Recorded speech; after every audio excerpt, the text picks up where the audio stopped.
Gente, de volta aqui, professor Guga, para resolver mais uma questão. Vamos lá? A distrofia muscular Duchenne, DMD, é uma doença causada por uma mutação em um gene localizado no cromossomo X. Pesquisadores estudaram uma família na qual gêmeas monozigóticas, ou seja, gêmeas idênticas, ok? Eram portadoras de um alelo mutante recessivo para esse gene. Então essas gêmeas são idênticas, consequentemente ambas são heterozigotas para esse gene. O interessante é que uma das gêmeas apresentava o fenótipo relacionado ao alelo mutante, isto é, DMD, enquanto a sua irmã apresentava fenótipo normal. Será que isso é possível? Vamos olhar. A diferença na manifestação DMD entre as gêmeas pode ser explicada pela... Vamos analisar as alternativas, mas primeiro vamos considerar o seguinte. Nós sabemos que o indivíduo masculino apresenta o X e o Y como par sexual de cromossomos e a mulher apresenta o par X e X. Então considere, o homem ele só tem um X, tá? O outro é Y. E a mulher ela apresenta 2x. Isso aqui é o núcleo de uma célula masculina. Isso aqui é o núcleo de uma célula feminina. É interessante pensar no seguinte: todos os cromossomos ocorrem na célula em par, a pares homólogos. Mas no caso do homem, existe uma exceção porque o par sexual são cromossomos diferentes. Claro que esses cromossomos têm uma região homóloga que permite que eles se alinhem na meiose, mas são cromossomos diferentes, com genes diferentes.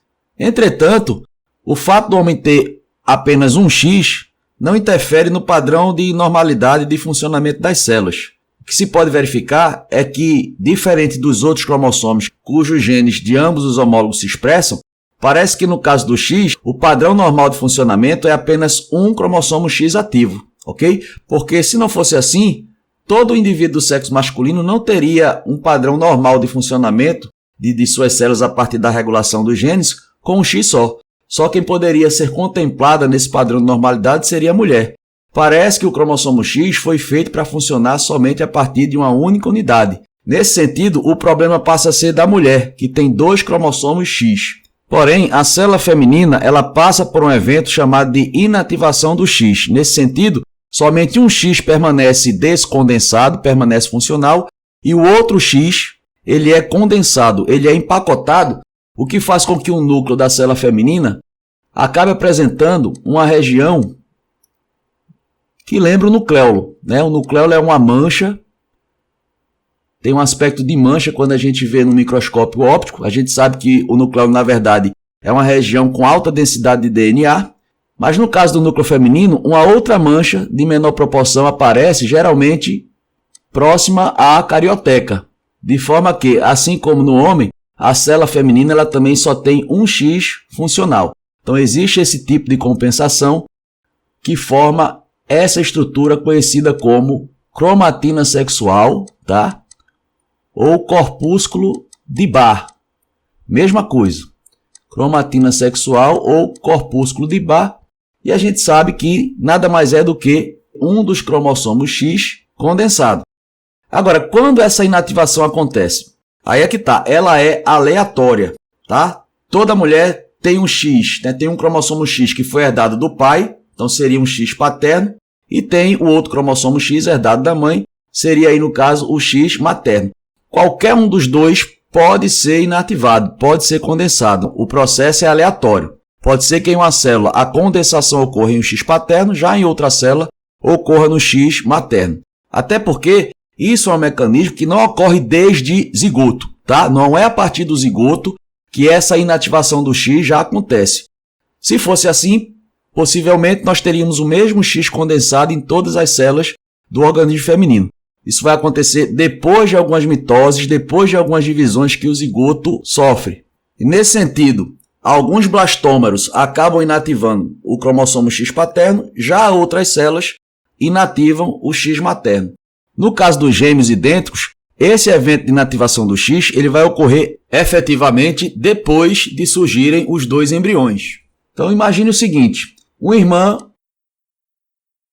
vai ser heterozigota, então vai apresentar aqui um alelo dominante e outro recessivo. Vou colocar aqui representado pela letra D. Então tem um X que carrega o alelo dominante, tem outro X que carrega o alelo recessivo. Lembrando que é esse alelo aqui que causa a doença, segundo foi informado aqui no enunciado, tá? Alelo mutante, ele é recessivo. E a outra irmã está lá também com seu par, Dzão, Dzinho. No evento de inativação do X, uma irmã provavelmente inativou em suas células o X normal, que é o que tem o alelo dominante, e nesse caso ela acabou manifestando a condição de afetada, manifestando a distrofia muscular do Duchenne. Já na outra irmã ela teve sorte, foi esse cromossomo aqui que deve ter inativado, consequentemente ela não manifesta a doença porque o X, né, o alelo que está se expressando, é o alelo dominante, é o alelo que condiciona o indivíduo não manifestar essa doença. Baseado nesse esquema, vamos olhar agora as alternativas. Vamos rever o comando da questão. A diferença na manifestação da DMD entre as gêmeas pode ser explicada pela letra A, dominância incompleta do alelo mutante em relação ao alelo normal. Bem, não é caso de dominância incompleta. Essa dominância é completa, até porque o alelo que manifesta a doença ele é recessivo. Quando nós temos um alelo dominante e outro recessivo, nós temos uma herança com dominância completa. Então a A está fora. B. Falha na separação do cromossomo X no momento da separação dos dois embriões. Bom, não é uma falha que acontece a nível do cromossomo, a gente viu que é um processo natural de inativação do X. A alternativa correta tem que estar relacionada a essa ideia. Letra C. Recombinação cromossômica em uma divisão celular embrionária anterior à separação dos dois embriões. Esse evento ele ocorre posterior à separação dos dois embriões e a gente viu que não se trata de uma recombinação cromossômica. O mecanismo não é esse. Letra D. Inativação aleatória de um dos cromossomos X em fase posterior, agora sim, à divisão que resulta nos dois embriões. A nossa alternativa correta é a letra D, porque ela retrata tudo que a gente viu aqui no esquema. Letra E. Origem paterna do cromossomo portador do alelo mutante em uma das gêmeas e origem materna na outra. Não, elas são heterozigotas, significa dizer que ela recebeu um X com o dominante e outro com o recessivo. Ou é a mãe que tem esse alelo recessivo, ou é o pai que tem esse alelo recessivo. Ok? E esse alelo recessivo nas gêmeas, evidentemente, provém do mesmo genitor. Resposta da questão, letra D.